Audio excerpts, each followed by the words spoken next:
평생을 헌신한 시어머니였습니다. 며느리는 그런 시어머니의 집을 제 집처럼 드나들며 음식을 싸가고 심지어 아픈 몸을 위해 아껴두었던 인삼꿀까지 자신의 친정어머니를 위해 가져갔습니다. 모든 것이 무너진 그날 밤, 65 어머니는 조용히 결심합니다. 이제 내 인생의 주인은 내가 되겠다. 이 이야기는 끝까지 지켜봐 주세요. 제 이름은 박혜진, 올해 65이에요. 남편 먼저 하늘로 보내고 혼자 된 지도 벌써 10년이 훌쩍 넘었네요. 지금은 서울에서 조금 떨어진 한적한 일산의 주택가에서 살고 있어요. 복잡한 아파트는 답답해서 젊을 때부터 남편과 함께 모은 돈으로 작은 마당이 딸린 집을 마련했죠. 혼자 살기에는 조금 넓은가 싶기도 하지만 이 집에는 제 삶의 흔적이 고스란히 담겨 있어 떠날 수가 없어요. 마당 한쪽에는 작은 텃밭을 가꾸고 있어요. 봄에는 상추와 쑥갓을 심고 여름에는 방울토마토랑 고추가 주렁주렁 열리죠. 흙을 만지고 있으면 시간 가는 줄 몰라요. 땀 흘려 키운 채소들이 자라는 걸 보면 그렇게 뿌듯할 수가 없거든요.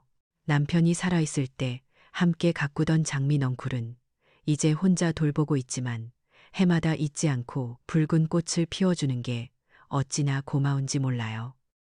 젊었을 때는 정말 쉴 틈 없이 살았어요. 남편과 함께 동네 상가에 작은 반찬 가게를 열었거든요. 혜진이네 반찬이라고 아마 이 동네 오래 사신 분들은 다 아실 거예요. 매일 새벽에 일어나 장을 보고 하루 종일 나물 무치고 조림 만들고 고된 일이었지만 내 손으로 만든 음식을 손님들이 맛있게 먹어줄 때, 이 집 김치 아니면 밥 못 먹는다는 칭찬을 들을 때, 그럴 때 모든 피로가 싹 가셨죠. 그렇게 악착같이 일해서 외아들 민준이 남 부럽지 않게 키워냈어요. 이제는 다 지난 이야기지만 그때의 성실함이 지금의 저를 만들었다고 생각해요. 저에게는 한 달에 한 번 가장 기다려지는 날이 있어요. 바로 서울 사는 아들 내외가 이 늙은 어미를 보러 오는 날이죠. 아들 민준이는 IT 회사에서 일하는 프로그래머고 며느리 지우는 잘 나가는 마케팅 전문가예요. 둘 다 서울의 중심, 그 복잡한 마포구에서 정신없이 살아가죠. 그러니 이 멀고 한적한 일상까지 찾아오는 게 쉬운 일은 아닐 거예요. 그래서 저는 그날만큼은 세상에서 가장 맛있는 음식으로 두 아이를 맞이하고 싶었어요. 그날이 다가오면 며칠 전부터 마음이 설레기 시작해요. 아이들이 뭘 좋아할까? 이번엔 어떤 새로운 반찬을 해줄까 고민하는 시간마저 즐겁죠. 방문 전날 새벽에는 어김없이 일산시장으로 향해요. 뽀얀 분이 앉은 애호박, 파릇파릇한 시금치, 마블링이 곱게 퍼진 한우, 가장 신선하고 좋은 재료를 고르기 위해 시장 구석구석을 누비죠. 상인들과 가볍게 안부를 나누는 것도 소소한 즐거움이고요. 집에 돌아오면 본격적인 준비가 시작돼요. 멸치와 다시마로 진하게 육수를 내고 보글보글 된장찌개가 끓는 구수한 냄새가 집안에 퍼지기 시작하면 그제야 집이 온기로 가득 차는 것 같아요. 아들이 좋아하는 갈비찜은 전날 밤부터 핏물을 빼고 양념에 정성껏 재워두죠. 며느리가 좋아하는 잡채는 손이 많이 가지만 그래도 맛있게 먹을 얼굴을 생각하면 조금도 힘들지 않았어요. 저에게 이 시간은 단순한 노동이 아니라 자식에 대한 사랑을 표현하는 가장 중요한 의식이었거든요. 약속한 주말 오후, 초인종 소리가 들리면 제 마음도 함께 울리는 것 같았어요. 문을 열면 피곤한 기색이 역력하면서도 어머니하고 환하게 웃는 아들 얼굴이 보이죠. 그리고 그 옆에는 늘 세련된 옷차림의 며느리 지우가 서 있었어요. 처음 몇 년간 지우는 참 싹싹했어요. 어머니, 제가 뭐 도와드릴 거 없을까요? 물어보기도 하고 부엌을 기웃거리기도 했죠. 물론 제가 아니다, 앉아 있어라, 너희는 손님인데 라며 말렸지만 그 마음만으로도 참 예뻤어요. 그런데 언젠가부터 조금씩 변하기 시작하더군요. 처음에는 대수롭지 않게 여겼어요. 어머니, 서울에서 여기까지 오는데 차가 얼마나 막히던지 회사 일 때문에 스트레스도 받아서 그런가 몸이 천근만근이에요. 저 소파에서 좀 쉴게요. 지우는 들어오자마자 겉옷을 벗어 소파에 던지듯 놓고는 그대로 몸을 기댔어요. 그래, 서울에서 일산까지 오는 길이 피곤하겠지. 젊은 나이에 사회생활 하려면 얼마나 힘들까. 저는 기꺼이 이해하려 했어요. 하지만 그 휴식은 점점 당연한 것이 되어갔어요.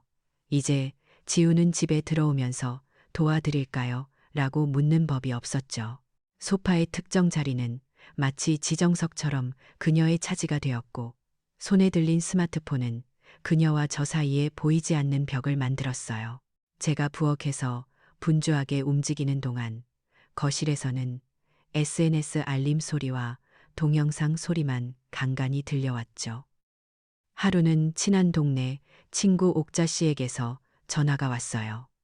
아들 내외가 와 있다고 하니, 어이구, 좋겠다.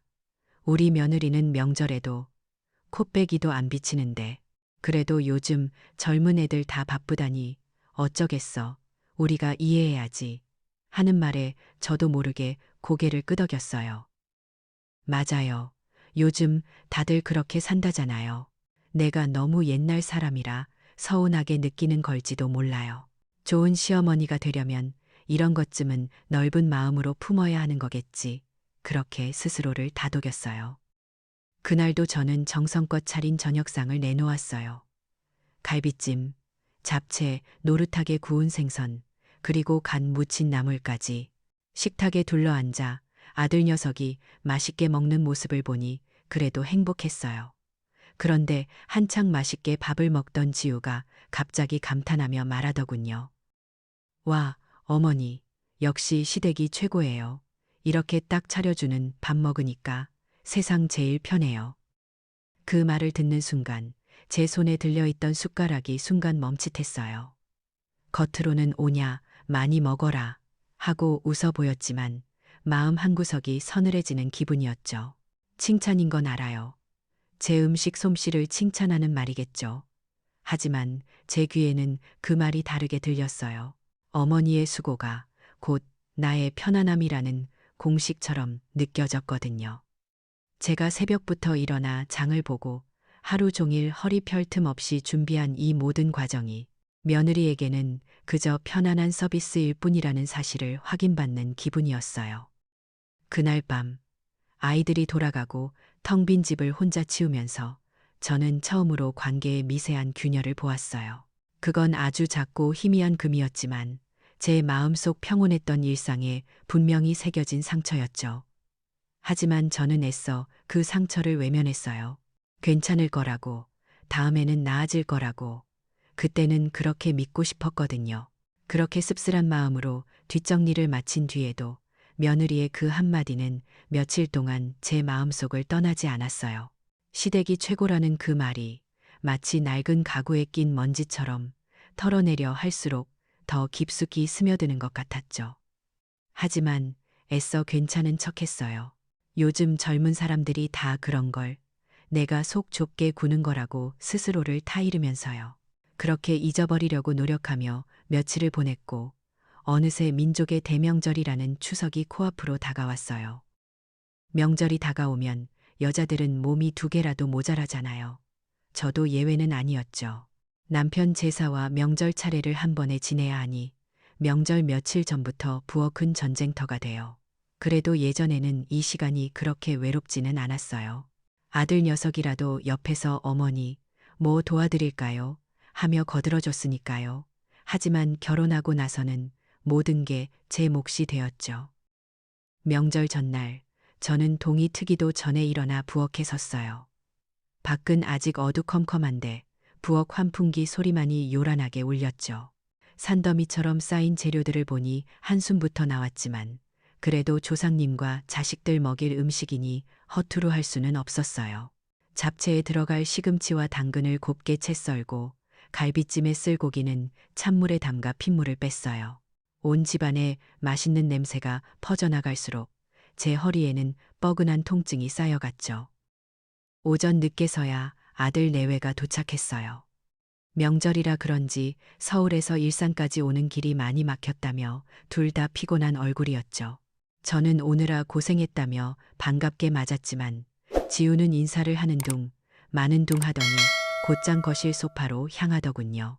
그리곤 익숙하게 가방에서 화장품 파우치를 꺼내 펼쳐놓기 시작했어요.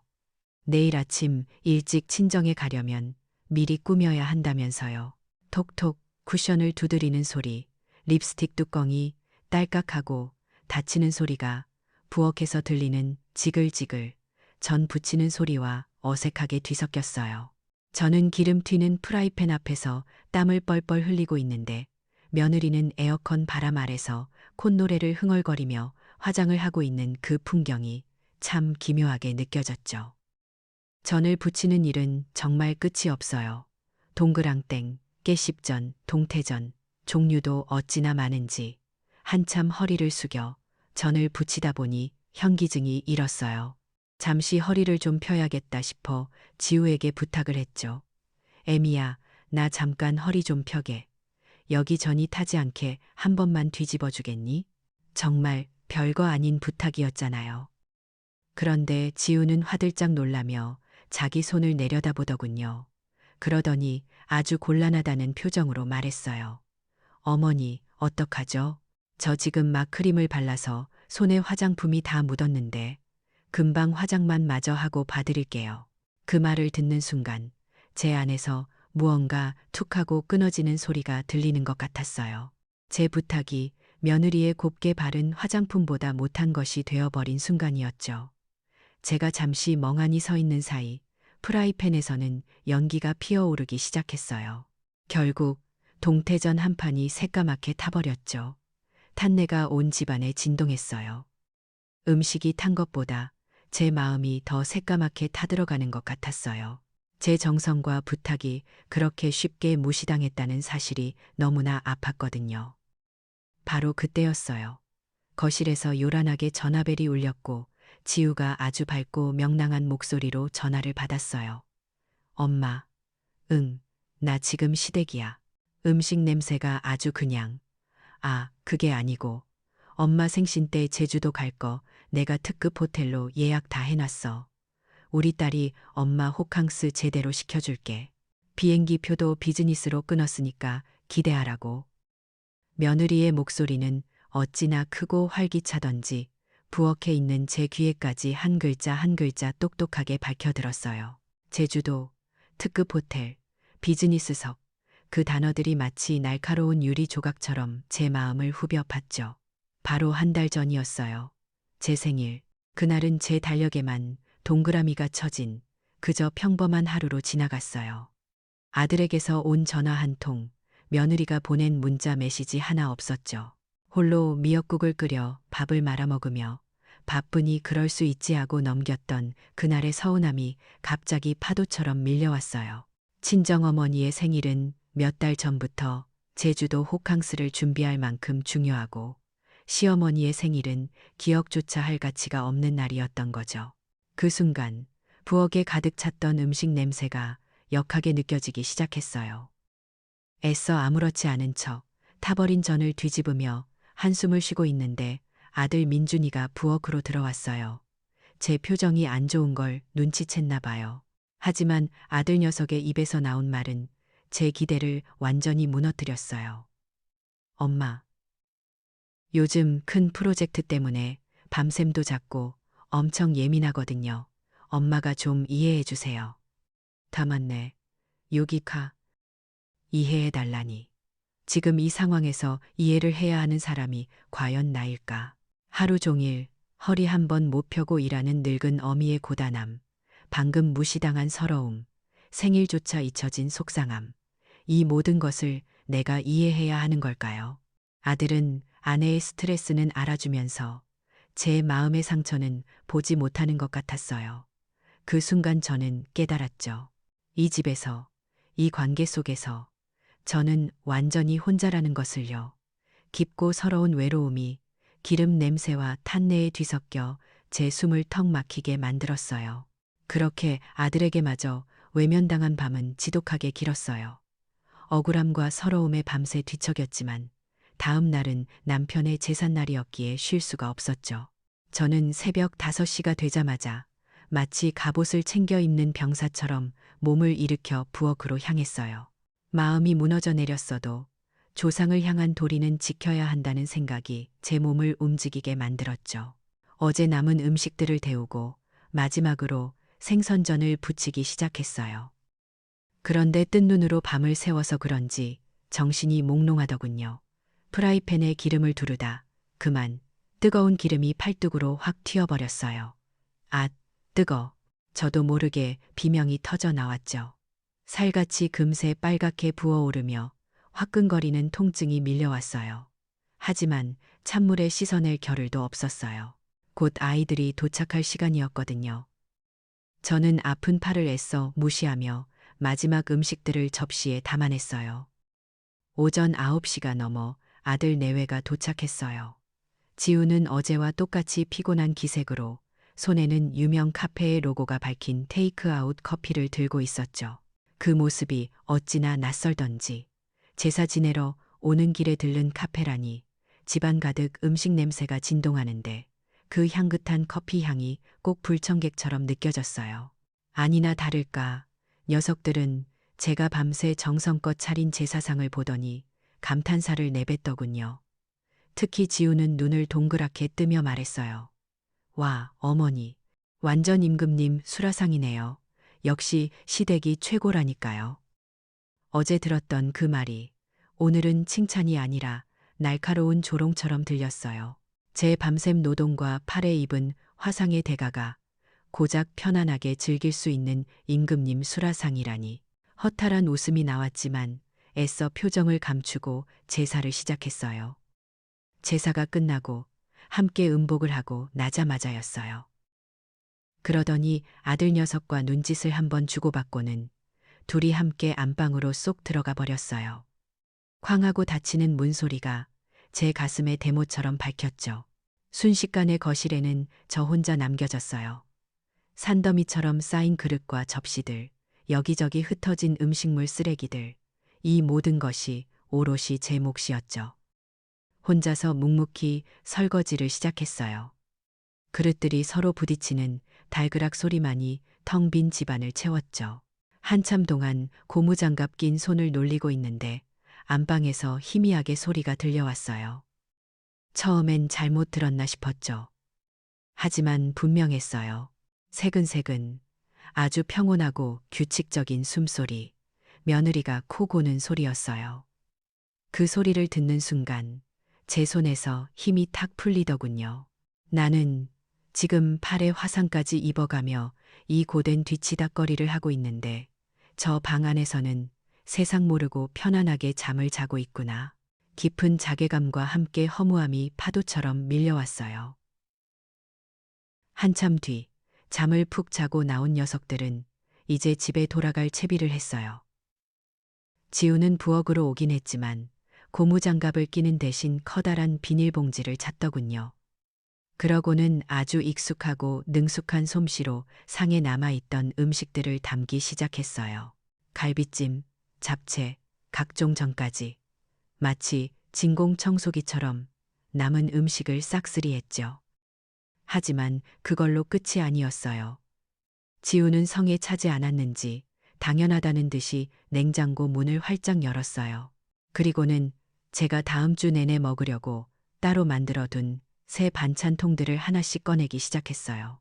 장조림, 멸치볶음, 깨십장아찌, 제 일주일치 식량이 며느리의 쇼핑백 안으로 빨려 들어갔죠. 그것도 모자라 냉동실까지 여러 소고기와 조기까지 챙기더군요. 그러면서 해맑게 웃으며 말했어요. 어머니, 덕분에 저 이번 주장 안 봐도 되겠어요. 감사해요. 그 말에는 한치의 미안함이나 고마움이 담겨 있지 않았어요. 마치 당연한 자신의 권리를 행사하는 사람처럼 당당했죠. 저는 그저 멍하니 그 모습을 바라볼 수밖에 없었어요. 할 말을 잃었다는 게 어떤 기분인지 그때 처음 알았죠. 그런데 정말 저를 무너지게 만든 건 바로 다음에 일어난 일이에요. 냉장고를 다 털어간 지우의 눈이 부엌 선반 위에 놓인 작은 유리병에 멎었어요. 거기에는 제가 아픈 관절 때문에 큰맘 먹고 사서 꿀에 재워둔 인삼 한 뿌리가 담겨 있었죠. 하루에 한 조각씩 약처럼 아껴 먹던 제 건강 보조 식품이었어요. 지우는 그 병을 보더니 눈을 반짝였어요. 그리고는 저에게 한마디 묻지도 않고 성큼 다가가 그 병을 집어 들더군요. 그러고는 제게 돌아서서 이렇게 말했어요. 어머니, 이것도 마침 잘 됐네요. 저희 엄마도 요즘 무릎 아프다고 하시던데 이것도 저희 엄마 갖다 드릴게요. 어머니가 선물하는 거라고 할게요. 그 순간 제 머릿속에서 무언가 툭 하고 끊어져 버렸어요. 세상의 모든 소리가 사라지고 며느리의 그 마지막 말만이 제 머릿속을 계속 맴돌았죠. 내 음식을 가져가는 것도 모자라 내 건강을 위해 아껴 먹던 약까지 그것도 자기 엄마를 갖다 준다니 심지어 내가 주는 선물로 둔갑시켜서 저는 더 이상 시어머니도 가족도 아니었어요. 그저 내용물을 마음대로 꺼내 쓸 수 있는 텅 빈 냉장고나 다름없는 존재였죠. 그날 밤 아이들이 떠나고 텅 빈 집안에 홀로 앉아 있었어요. 선반 위 인삼골 단지가 있던 그 텅 빈 자리를 한참 동안 바라봤죠. 신기하게도 눈물이 나지 않았어요. 서러움도 억울함도 느껴지지 않았죠. 그 모든 감정이 타버리고 남은 채처럼 차갑고 단단한 무언가만이 제 마음속에 남았어요. 그리고 그 잿더미 속에서 아주 작지만 결코 꺼지지 않을 조용한 결심의 불꽃 하나가 타오르기 시작했어요. 이제 더 이상은 이렇게 살지 않으리라. 모든 것이 무너진 바로 그 자리에서 저는 다시 태어나기로 결심했어요. 그날 밤 저는 텅 빈 선반을 보며 밤을 새웠어요. 며느리가 제 인삼골 단지를 들고 가버린 그 자리를 마치 제 마음속에 뻥 뚫려버린 구멍처럼 하염없이 바라봤죠. 수십 년의 세월 동안 어머니로, 아내로, 시어머니로 살아오면서 제 이름 석자는 잊은 지 오래였어요. 그런데 그 빈자리를 보고 있으니 문득 그런 생각이 들더군요. 내 인생의 주인은 과연 누구였을까? 평생을 가족을 위해 희생했는데 남은 것은 텅 빈 선반과 무시뿐이구나. 그 순간 깨달았어요. 제게 남은 진짜 재산은 통장에 찍힌 숫자가 아니었어요. 낡은 집문서도 아니었죠. 바로 더 이상은 안 된다고 말할 수 있는 용기, 수십 년간 잊고 살았던 나 자신을 되찾겠다는 결심. 그것이 제게 남은 유일하고도 가장 강력한 자산이었어요. 그날 이후 저는 조금씩 달라지기 시작했어요. 첫 번째 변화는 아주 사소한 것이었죠. 아들 내외에게서 오는 연락을 받지 않았어요. 예전 같으면 전화벨이 한 번만 울려도 심장이 철렁 내려앉으며 달려갔을 텐데 이제는 그냥 울리도록 내버려 뒀어요. 그렇게 며칠이 지나고 다음 주말이 다가왔어요. 아들에게서 문자 메시지가 왔더군요. 어머니, 이번 주 토요일 점심때쯤 찾아뵐게요. 그건 질문이 아니었어요. 통보였죠. 늘 그래왔듯이 제가 당연히 그 시간에 맞춰 진수성찬을 차려놓고 기다릴 거라는 확신에 찬. 저는 그 문자를 읽고 답장하지 않았어요.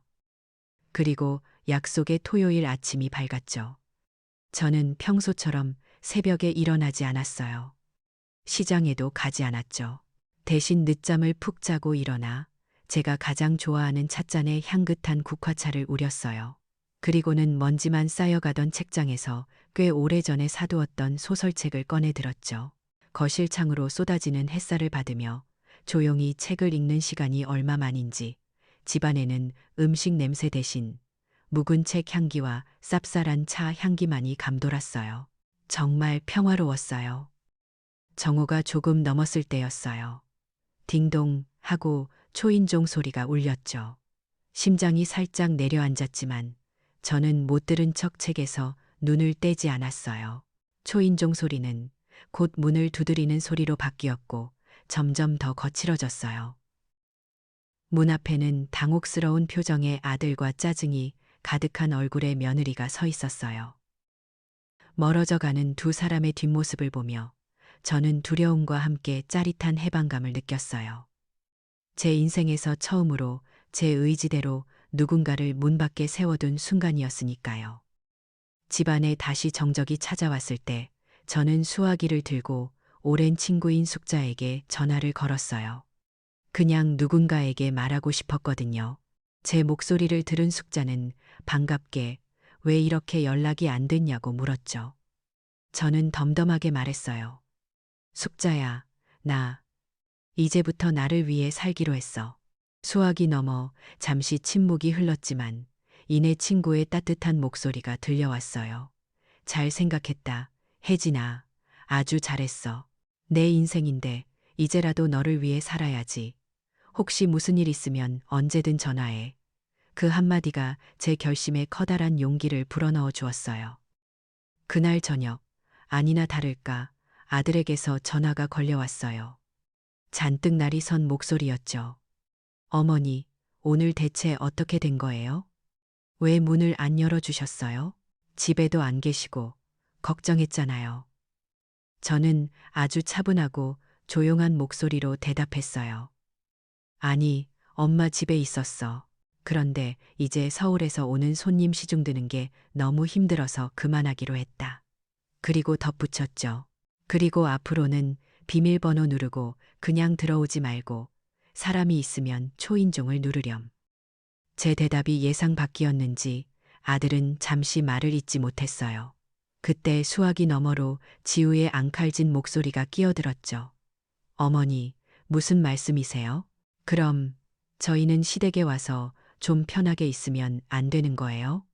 마치 제가 아주 이상한 사람이라는 듯한 말투였어요. 그 목소리를 듣는 순간 제 안에 남아있던 마지막 망설임이 사라졌어요. 저는 그 어느 때보다 단호하게 말했죠. 가족은 서로 돕는 거지 일방적으로 봉사하는 게 아니란다. 너희가 계속 손님처럼 행동할 거면 나도 더 이상 너희를 가족으로 대접할 생각은 없어. 그 말을 끝으로 저는 전화를 끊어버렸어요. 수화기를 내려놓는 순간 지난 수십 년간 제 어깨를 짓누르던 무거운 짐이 한꺼번에 사라지는 기분이었어요. 시원섭섭함이 아니라 그냥 시원하기만 했죠. 저는 곧장 제 스마트폰을 집어들었어요. 이전까지 저에게 스마트폰은 그저 아들의 연락을 기다리는 수동적인 도구일 뿐이었지만 이제는 아니었어요. 저는 인터넷 검색창에 일산 노인복지관 문화센터라고 입력했어요. 수채화 교실, 라인 댄스, 스마트폰 활용 교육, 화면 가득 펼쳐진 새로운 세상에 가슴이 두근거리기 시작했죠. 저는 망설임 없이 수채화 교실 수강 신청 버튼을 눌렀어요. 그날 밤 저는 낡은 수첩을 꺼내 맨 앞장에 제 새로운 인생의 원칙들을 한자 한자 정성껏 적어 내려갔어요. 첫째, 원치 않는 희생은 절대 하지 않는다. 둘째, 내 시간을 내 인생의 최우선으로 둔다. 셋째, 나를 존중하지 않는 관계에 더 이상 나의 감정과 노력을 낭비하지 않는다. 그 세 문장은 단순한 다짐이 아니었어요. 앞으로 제가 살아갈 삶의 방식이자 제 자신에게 주는 약속이었죠. 제 단호한 반격은 그렇게 조용하지만 강하게 시작되고 있었어요. 그렇게 몇 달의 시간이 흘렀어요. 제 삶은 이전과는 완전히 다른 색깔로 채워지기 시작했죠. 아침에는 마당에 텃밭을 가꾸고 오후에는 문화센터에서 그림을 그렸어요. 처음에는 붓을 잡는 것조차 어색했지만 하얀 도화지 위에 제 마음대로 색을 칠하는 일이 그렇게 즐거울 수가 없더군요. 수업이 끝나면 친구들과 근처 호수공원을 산책하며 시시콜콜한 이야기를 나누다 찻집에 들르기도 했죠. 웃고 이야기하고 배우는 하루하루가 쌓이면서 제 얼굴에는 저도 모르는 사이에 웃음꽃이 피어났어요. 더 이상 아들 내외의 전화만을 목 빠지게 기다리는 초라한 늙은이가 아니었죠. 그러던 어느 평일 저녁이었어요. 예상치 못했던 초인종 소리에 문을 열어보니 아들 민준이가 혼자 서 있더군요. 마지막으로 봤을 때와는 달리 잔뜩 지치고 수척해진 얼굴이었어요. 저는 아들을 집 안으로 들였지만 예전처럼 반가운 마음에 달려가지는 않았어요. 그저 조용히 차를 한 잔 내어주었죠. 아들은 한참 동안 아무 말 없이 찻잔만 만지작거리더군요. 한참의 침묵 끝에 아들이 힘겹게 입을 열었어요. 곧 있으면 제 첫 손주의 돌이라는 거였죠. 아, 세상에, 제가 그 중요한 날을 까맣게 잊고 있었네요. 제 삶을 찾느라 정신이 없었던 거죠. 아들의 이야기는 길었어요. 양가 어른들과 친척들을 모두 모시고 제대로 된 돌잔치를 열어야 하는데 자기들과 지우는 도대체 무엇부터 해야 할지 아무것도 모르겠다는 거였어요. 특히 지훈의 집안 어른들의 기대가 커서 압박감에 시달리고 있다더군요. 인터넷을 아무리 뒤져봐도 뭐가 진짜 전통 방식인지 알 수가 없고 준비할 것은 태산인데 시간은 없고 아들은 제 앞에서 처음으로 그렇게 작고 무력한 모습을 보였어요. 그리고는 고개를 푹 숙인 채 제게 도움을 청했죠. 어머니, 제발 저희 좀 도와주세요. 그 목소리에는 예전의 당당함 대신 절박함이 묻어 있었어요. 저는 잠시 아들의 얼굴을 바라보며 차를 한 모금 마셨죠. 그리고는 아주 조용하지만 단호하게 말했어요. 그래, 도와주마. 하지만 조건이 있다. 아들의 눈이 번쩍 뜨였죠. 내가 음식을 하고 준비를 해주는 게 아니야. 내 아내가, 지우가 직접 여기 와서 내게 하나하나 배워가며 제 손으로 직접 준비해야 한다. 그렇게 할 수 있겠니? 제 조건은 명확했어요. 저는 더 이상 그들의 문제를 해결해주는 해결사가 아니라 지혜를 전수하는 스승이 되기로 한 거죠. 며칠 뒤, 지우가 마지못해 제 집을 찾아왔어요. 얼굴에는 굴욕감과 짜증이 뒤섞여 있었죠. 그렇게 며느리의 혹독한 전통 육아 실습이 시작됐어요. 최신 유행하는 마케팅 전략은 줄줄 꿰고 있을지 몰라도 찹쌀가루와 맵쌀가루도 구분하지 못하는 지우에게 부엌일은 외계어나 다름없었죠.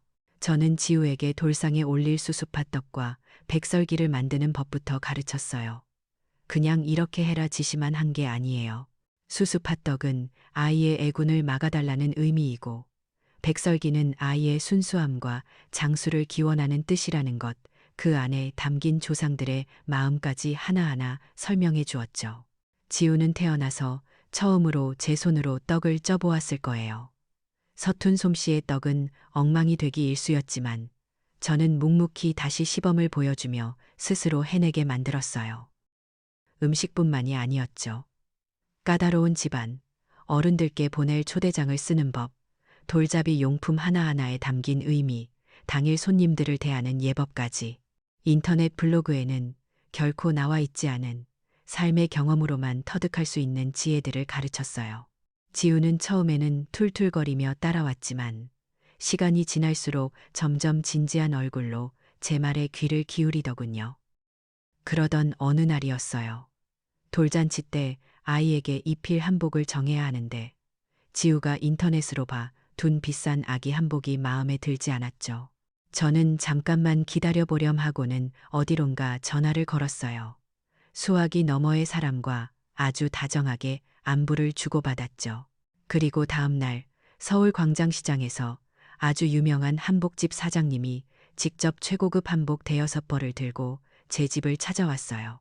그분은 저를 누님이라 부르며 극진히 대했고 지우가 골라놓은 어떤 비싼 한복보다도 더 곱고 기품 있는 옷들을 제 앞에 펼쳐놓았죠. 지우는 입을 떡 벌린 채 그 모습을 바라보더군요. 또 한 번은 집안의 가장 큰 어른이신 시골의 대숙부님께 잔치 소식을 알려야 할 때였어요.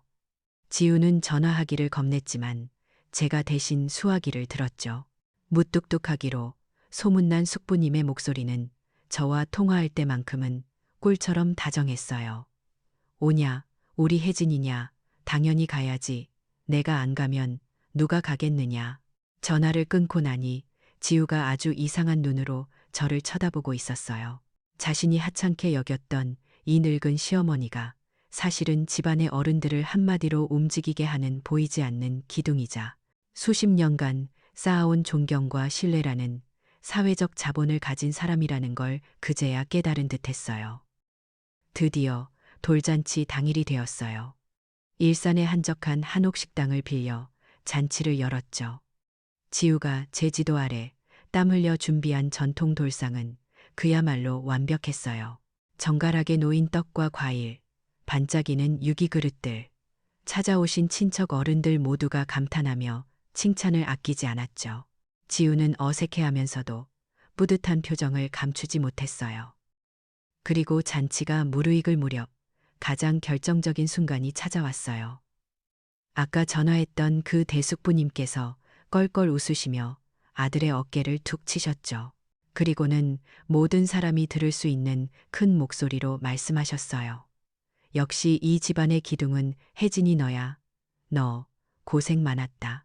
네가 아주 며느리 교육도 똑 부러지게 잘 시켰어. 그 말이 울려 퍼지는 순간 모든 시선이 저와 지우에게로 쏠렸어요. 지우의 얼굴이 홍당무처럼 빨개졌죠. 하지만 그건 창피함 때문이 아니었어요. 지우는 잠시 저를 바라보더니 모든 사람이 보는 앞에서 제게 허리를 깊이 숙여 보였어요. 그 눈빛에는 더 이상 짜증이나 굴욕감이 아닌 진심에서 우러나온 존경심이 담겨 있었죠. 그 순간 저는 알았어요.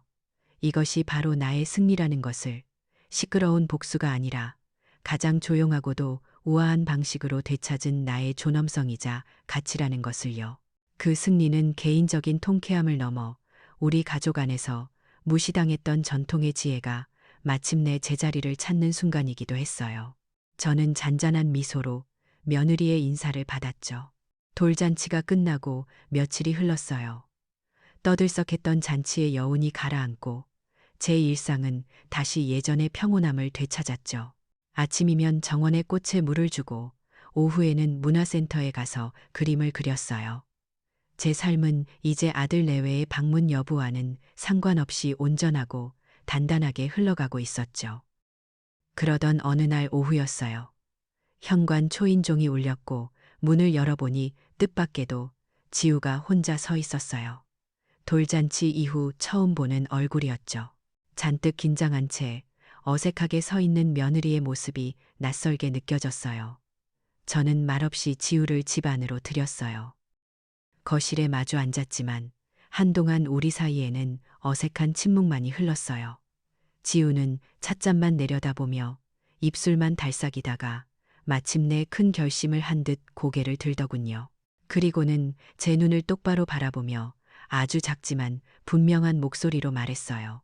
어머니, 그동안 제가 너무 철이 없었어요. 정말 죄송합니다. 그 말 한마디를 내뱉는 것이 얼마나 힘들었을지 그 떨리는 목소리에서 고스란히 느껴졌어요. 저는 지우를 꾸짖지 않았어요. 지난날의 서운함을 늘어놓지도 않았죠. 그저 가만히 며느리의 얼굴을 바라보다가 따뜻하게 말해주었어요.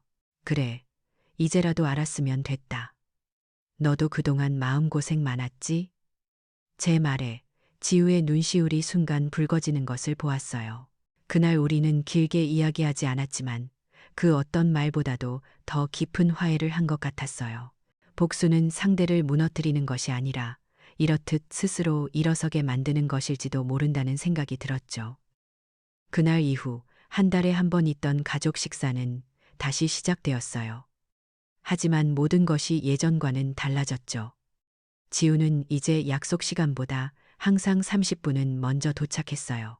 그리고 현관문을 열고 들어서며 가장 먼저 하는 말은 언제나 똑같았죠.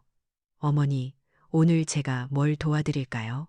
그 말에는 더 이상 의무감이나 눈치가 아닌 진심 어린 존중이 담겨 있었어요. 며느리는 더 이상 거실 소파에 앉지 않았어요. 외투를 벗자마자 자연스럽게 부엌으로 들어와 제 옆에 서서 앞치마를 둘렀죠. 함께 부엌에 서서 음식을 준비하는 시간은 생각보다 어색하지 않았어요. 처음에는 제가 시키는 대로 조용히 재료만 손질하던 지우가 어느 날부터는 질문을 하기 시작하더군요. 어머니, 이 나물은 왜 꼭 국간장으로 무쳐야 해요? 된장찌개 맛의 비결은 뭐예요? 하고요. 저는 제가 평생 몸으로 익힌 살림의 지혜들을 하나씩 천천히 알려주기 시작했어요. 좋은 재료를 고르는 법, 명절이나 제사 같은 집안의 대소사를 지혜롭게 치르는 법, 까다로운 친척 어른들의 마음을 얻는 방법까지도요. 한 번은 지우가 스마트폰을 꺼내 들고 제가 김치 양념을 버무리는 모습을 영상으로 찍더군요. 예전 같았으면 그 스마트폰이 우리 사이에 벽을 만드는 것 같아 얄미웠을 텐데 이제는 달랐어요. 인터넷에 나오는 레시피는 편리하지만 이 손맛의 비결은 안 나온단다. 지우는 제 농담에 환하게 웃으며 고개를 끄덕였어요. 이제 기술은 우리를 갈라놓는 벽이 아니라 세대를 이어주는 다리가 되어주고 있었죠. 우리의 대화는 그렇게 점점 더 깊고 의미 있어졌어요. 어느덧 계절이 바뀌어 마당의 장미가 지고 국화가 필 무렵이었어요. 그날도 우리는 함께 저녁을 준비하고 있었죠. 창밖으로는 아름다운 가을 하늘이 펼쳐져 있었어요. 나란히 서서 묵묵히 각자의 일을 하면서도 우리는 편안함을 느꼈어요. 우리 관계는 예전처럼 살갑거나 혹은 요즘 유행하는 모녀처럼 친구 같은 사이는 아니었어요. 거기에는 분명 시어머니와 며느리라는 넘을 수 없는 거리감이 존재했죠. 하지만 그 거리감은 결코 불편한 것이 아니었어요. 그 안에는 이전에는 결코 존재하지 않았던 견고한 존중과 서로에 대한 신뢰가 단단히 자리 잡고 있었으니까요. 저는 창밖을 바라보며 문득 깨달았어요. 이것이 바로 제가 원했던 완전하고 지속 가능한 승리라는 것을요. 저는 제 삶의 평화를 되찾았고 동시에 깨어질 뻔했던 가족의 조화도 지켜냈어요. 상대를 굴복시킨 것이 아니라 서로가 서로를 존중하는 새로운 질서를 만들어낸 거죠. 부엌에 퍼지는 맛있는 음식 냄새와 며느리와 나누는 잔잔한 대화 속에서 저는 더할 나위 없는 평온함과 행복을 느끼며 조용히 미소 지었어요.